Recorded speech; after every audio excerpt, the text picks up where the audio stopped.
This is the Pharmaverse podcast. I'm your host, Michael Pietrack, engaging leaders from the pharma universe. Hello and welcome to the Pharmaverse podcast. I'm your host, Michael Pietrack. And if you're a leader or an aspiring leader in the pharmaceutical industry, you're in the right place because we interview the brightest stars from all the corners of the Pharmaverse. And today's guest would certainly fit that description.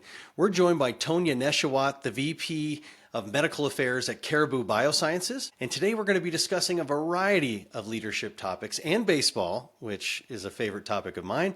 So Tonia, welcome to the Pharmaverse. Thank you, Michael. I appreciate the invite and I'm excited to join you today. Yeah, I'm excited about this too. And before we even dig into your leadership insights, which I know are numerous, tell us a little bit about what's going on at Caribou. Yeah, so Caribou is a biotech company out in Berkeley, California.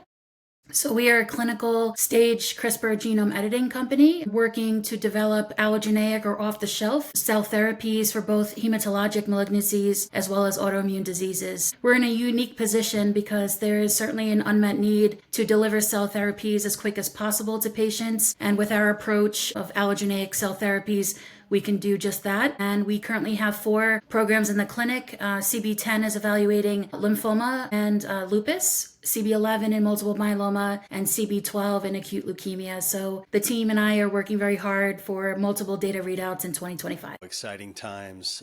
If someone wanted to go check out the pipeline, what's the website? Yeah, www.cariboubio.com. Caribou Bio. All right. Well, after having a chance to interview so many different leaders as a recruiter and then as a podcast host now, I've noticed that leadership traits are sometimes taught to the individual very early on. So tell us a little bit about your family's move to the U.S. and how that really shaped you to become the leader that you are today. Yeah, it's a great question, Michael, and I think about it often as I reflect back on my life. So my grandparents immigrated from Amman, Jordan, so we are Jordanian Americans. They came in 1956 through Ellis Island and resided in Jersey City, which is where I was born. So they came on a boat, and my dad was very, very young. I think he was still in diapers. My aunt was also there, and my grandmother was pregnant with my uncle at the time. I can only imagine what that trip was like. And I remember having early discussions with my grandmother who explained, when we were talking about, what's your mental status look like when you're trying to bring your family, into the United States, not knowing the language, not knowing, what life will look like, just to live the American dream. And she says it was very difficult, but my grandparents both, supported each other and worked multiple jobs just to make ends meet, and not only took care of their immediate family, but extended family members. And I remember one specific story my grandmother was explaining to me when they were coming through the New York Harbor into Ellis Island. She looked up, and it was a gloomy day, but when she looked up, she saw the Statue of Liberty. And she was mesmerized by it, as many people do when they see it firsthand, and she knew everything was going to be okay just by looking at the statue. So it's a constant reminder for me of the sacrifices that my grandparents and my family members made to give me a better life and my siblings a better life. Wow, what a story. I mean, the bravery that took. Especially being pregnant, not knowing the language, not knowing what you're going to do for money, and what a leap of faith. Yes. Yeah, that had to be influential. When we were speaking earlier, you told me about how your mom was really influential in your work ethic. What's something that you learned from her that's really guided you in your career? Yeah, she also immigrated from Jordan before she met my father, and the rest was kind of history after that. She, married very young, had all of us very young, and again, not knowing the language. She came here when she was in high school, and so it was very difficult for her. And she raised me and my siblings, as 4 of us, and with obviously a lot of support at home as well. My grandparents, my aunts, my uncles. One thing that she always strived was getting a good education. And so not only to her kids and her family members, but for herself. And so after she raised us and we got to college, she wanted to go and earn a college degree. And, she was working as a teacher's assistant for a long time, and just really wanted to get an associate's degree followed by a bachelor's degree.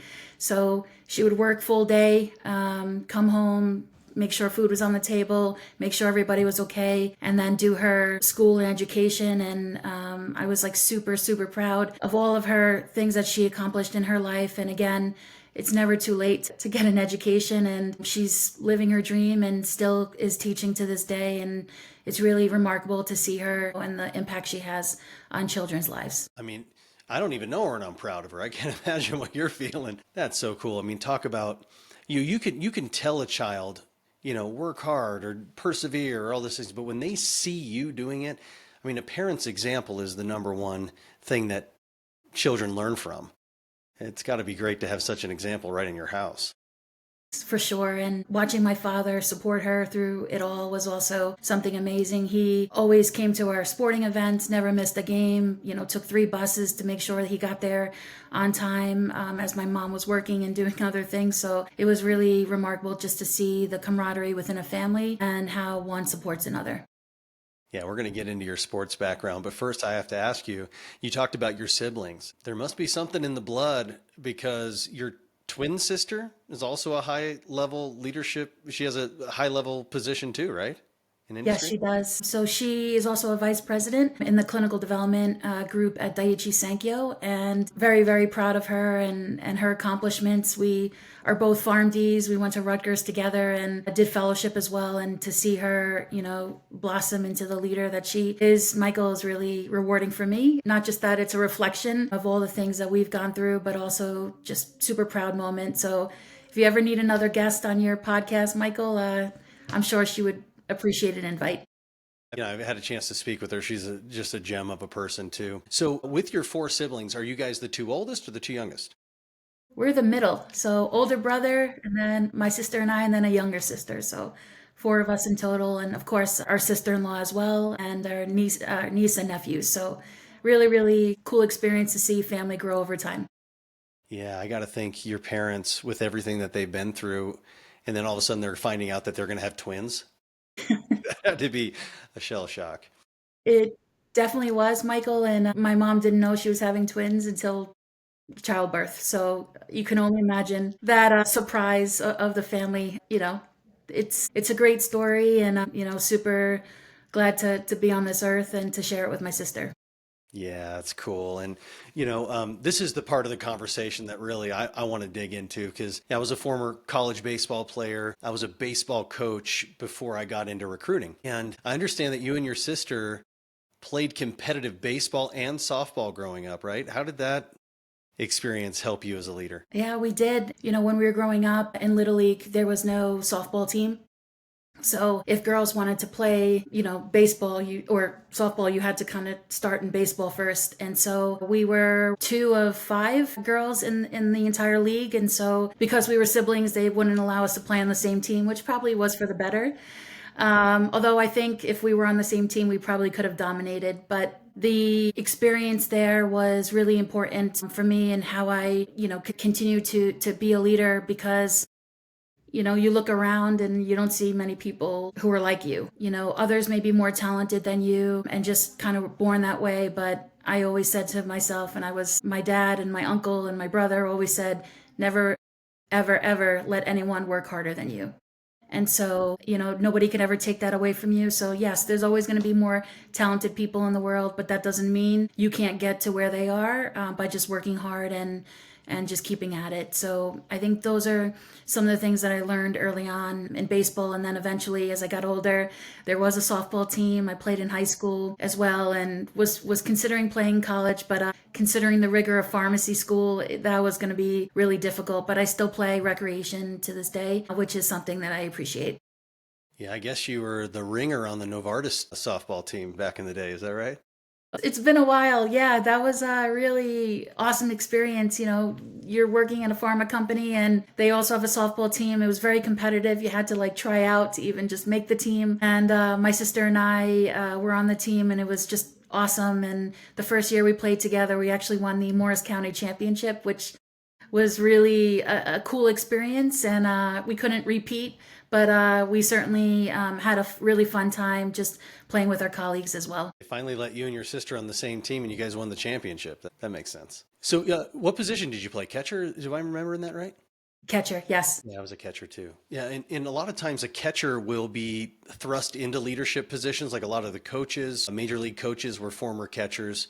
How is being the catcher also contributed to your leadership style. Yeah, it's my favorite position on the field for a number of reasons. So, people look to you to see the entire field. You're the only one that's facing everybody. Everybody else is facing the batter. And so you see the entire perspective. If people need to shift different positions because of how the hitter usually hits, that's something that you are in charge of. You also call the signs that the pitcher throws. And so, yeah, there were times we didn't agree, and that's okay. And so we would always find a way to, make sure that the pitch that was thrown was, in line and in sync with also what the coaches wanted. And so you were sort of the navigator on the field, and you also were the last person standing for the other team to score runs. There were times where, I had some bumps and bruises behind home plate, but it made me stronger for it. Yeah. Yeah, I can totally see that. I can empathize with that too. Now, one of the things about former athletes is they're usually really competitive, which can be good, especially when you're individual contributor and you're trying to work hard and work hard. But sometimes when you're thrust into a leadership position, competitiveness can lead to some contention because you end up starting to compete with your team instead of leading your team. Now, in the pre-show meeting, you said something that I love. It was brilliant about sending the elevator back down. Can you describe what you mean by that? Yeah. So, Michael, it's interesting. You mentioned like competition, right? So inherently and naturally on the field or on the court, that happens. I could say in my professional life, I usually compete with myself and not with anybody else. And just to kind of, grow personally and professionally is part of the game as well. And I always remembered, people who took a chance on me with little to no experience. And one of my very first managers, and continues to be a mentor to this day, was the person who mentioned this phrase. And she said, Tonia, once you get to the top or close to the top, don't ever forget to tell how other people should get to where you are. And so send the elevator back down. And I asked her, what do you mean by that? And she says, there's elevator goes up and down. And once you get to the top, make sure you send it back down and bring other people with you. So I always say to my team, I would love for them to take over my role one day. And I want to coach them through it and give them different experiences and opportunities because, eventually I don't, think I'm going to be in this position for 20, 30 years. And so this is something that I would love, the opportunity to give it to someone else when they're ready and it's time for them to shine. Yeah, it's a beautiful sentiment. A lot of humility with that, a lot of thinking about others versus thinking about yourself. And I can see why you're such a strong leader, why people love working with you and, you're thinking about them versus, navigating your own career. This episode is brought to you by K. Bassman International, the leader in pharma and biotech recruiting. When pharma executives need to make critical hires, they go to the experts at K. Bassman, pharma's one-source staffing solution. Visit kbic.com. Now back to the episode. A lot of the leaders that I've interviewed, there was a point in time where they were either given an opportunity or they seized an opportunity where they felt like they were really out of their comfort zone. And you told me an interesting story about when you had to be the medical representative at an investor and analyst meeting at JP Morgan. Tell our listeners about that story and how it impacted your career. Yeah, Michael, I'm certainly grateful for that opportunity. So maybe I could take a step back on how we got to that position. So I started my career in pharma in clinical development. And so I was working on first in human phase 1 studies. And then, this was at Shearing Plow through the Rutgers Fellowship program. And so that's really where I got my foray. And I really learned about clinical data and how to represent it and communicate it and, the rest. And so as I worked my way up in my career, I took on different roles within clinical development. And then about 10 years ago, I joined medical affairs. And that's really where I got my CAR T cell therapy experience from at Celgene, followed by Legend, and then Caribou about 2.5 years ago. So having both clinical development and medical affairs experience, I think, was also something that, was looked at before the invite was sent out for this. And at the time, the chief medical officer wasn't able to attend. JP Morgan, who usually is the face of the company from a medical clinical perspective. And so I was tapped on the shoulder and given this opportunity to go with the team and represent Caribou, and also teach investors and analysts about our clinical data, our clinical programs, what's next, and what they can look forward to. And the one thing that I kind of took away was I often speak with healthcare professionals, doctors, nurses, pharmacists, patients, but not typically investors and analysts. And so that was new for me. But I learned so much in the process that, you had to kind of repackage what you always talk about to make sure that the audience understands, what's going on in the company and also what the clinical data is showing. And so that was a huge learning experience for me. I'm super grateful for the opportunity, and I'll always remember and cherish that moment. Yeah, no doubt. What a cool experience. Now, JP Morgan is usually like the first week in January. So I'm just picturing you foregoing a lot of your holiday festivities to cram to get ready for this thing, knowing your work ethic. Was that the case? That was exactly the case. So it was around November where I was asked to join, that meeting. And again, not knowing too much about JP Morgan, I had never attended that meeting. And so it was sort of a crash course within 2 weeks. But hats off to our investor relations and corporate communications team who gave me the resources that I needed to learn what I needed to learn in those 2 weeks. What to say, what not to say, all of those things were really critical to the success of the meeting that we had. And so I always appreciate my colleagues who are willing to coach me up in times where I didn't have the experience, but that didn't mean I shied away from it. Yeah, so let's pull on that string a little bit. Along with your own getting up to speed, it sounds like you leveraged other colleagues. I think this is a learning moment as far as, because some people, when they're thrust into an unfamiliar situation, they want to pretend like they have it and they don't want to seek help.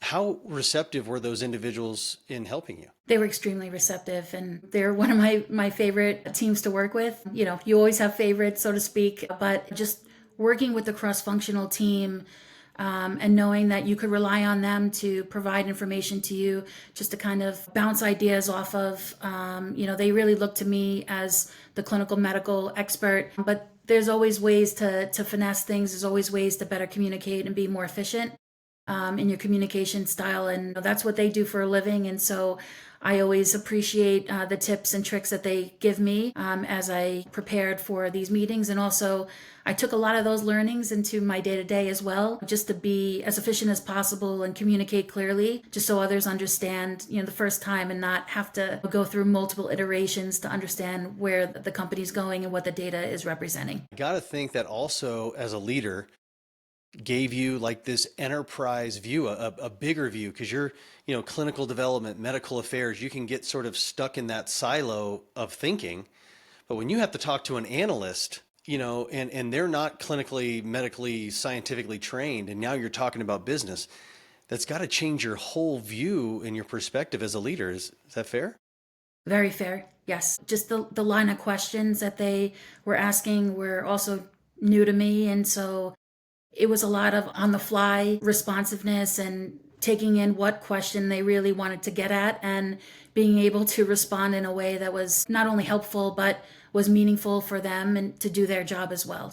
Analysts, investors, they come with a different viewpoint and lens, and, everybody appreciates that as, this is a business and we have to fund these trials and eventually, hopefully, make them get to market so you could treat many more patients. And so everybody just has a different lens, but is part of the process.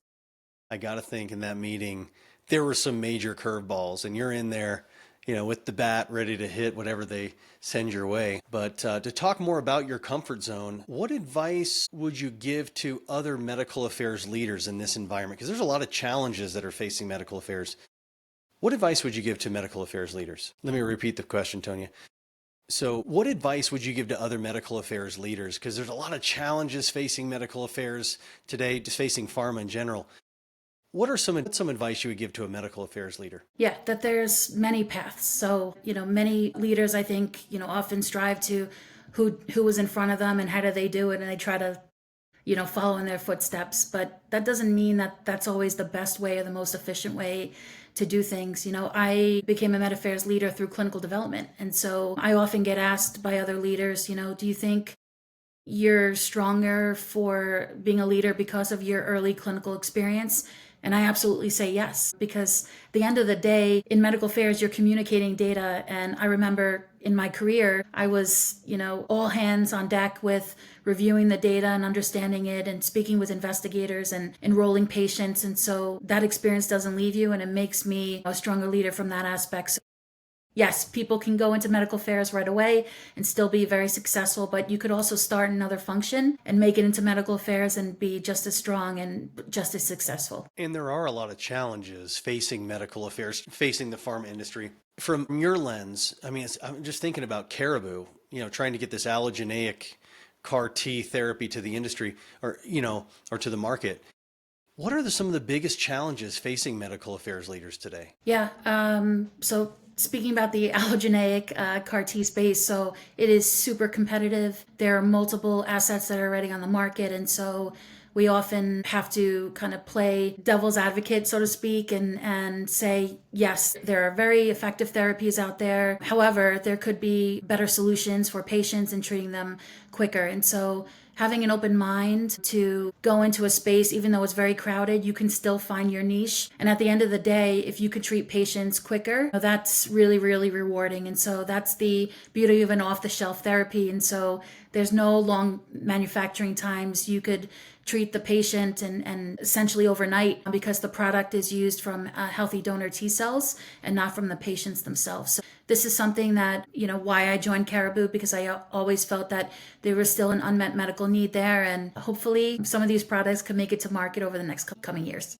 Yeah, we're all hoping for that. As far as advice for aspiring leaders, our analytics show us that over 55% of our listeners are aspiring to be a leader. So what advice would you give to someone that's looking for their break to lead people? Take the leap. You're not going to always have the answers. You're not going to always have the experience. I always say if there's a will, there's a way. And, I certainly feel that I've been given opportunities with, again, little to no experience, or I really was interested in something, and that was reason why I left clinical development to join medical affairs. One of the leaders tapped me on the shoulder and asked me if I would be interested in making the move to med affairs, and I didn't know anything about it. I asked a lot of questions. It was a leadership role, so that was new for me and in a new function, and so sort of like a double whammy. But I just took it day by day, and as the months and years went by, you eventually grow into a leader, and you also help the people who are aspiring to be leaders to take the same leap of faith that you did, and just be willing to try different things. And it's okay if you fail. Just keep going and move toward the finish line, because at the end of the day, that's what it's about. Yeah. A lot of the leaders that I've interviewed for this podcast now have all cited that there was some sort of leap of faith that they took, some sort of pivot point that if they wouldn't have taken that opportunity, it may have stifled their growth. It sounds like that was a pivot point for you. For sure. Yes. And I never look back on it. And, as I think about, what's next for my career, it may be in medical affairs, it may not be in medical affairs, and that's okay. And all the experiences that I've had over almost 20 years now in pharma, I'll take with me in whatever role I'd like to pursue next. Well, let's get granular for a second. I want to leave this whole conversation with one Tonia secret that other managers can implement and put in their toolbox when it comes to leading other people. Give us one secret that has been gold for you. Behind every employee, there's a human element, Michael, and I take that very seriously. And so one of the things, in medical affairs, we travel often and a lot of times away from our families, and it could be very hard to just work 24/7 on weekends and evenings. And so when we do have to travel and I'm with my team or even cross-functional colleagues, one of the things I always love to do is go to different sporting events. And so one of my passions is to go to different arenas and stadiums and different courts and just see who the local team is playing. And so wherever I'm headed to next, I always go on StubHub and I look to see which game is going to be playing during the time I'm there. And I see if I can get tickets, and I always invite my colleagues to join me because it's something that I love to do. And it kind of makes them relax a little bit and see a different side, and we can all just enjoy a good game with a hot dog and a beer. And it's, that's what life is about, right? Yeah, well, that's great. I'm sure that's a fan favorite from your team. But sadly, I'm just keeping an eye on the clock. That's all the time we have for the episode. But I got to tell you, Tonia, so inspired by your story and your family story and all of your wonderful insights. So keep swinging for the fences. And we're all going to keep an eye on Caribou Biosciences to do big things. But thank you so much for being a guest on the Pharmaverse. Thank you, Michael. I really appreciate the opportunity to be here. Wraps up another episode of the Pharmaverse podcast. We have many more amazing leaders lined up for you. So make sure to subscribe so you don't miss any of the upcoming episodes. And we'll see you next time on the Pharmaverse. Thanks for joining us on the Pharmaverse podcast. Make sure you subscribe below so you don't miss any leadership insights. Like and comment. I would love to hear from you. We'll see you on the next episode of Pharmaverse.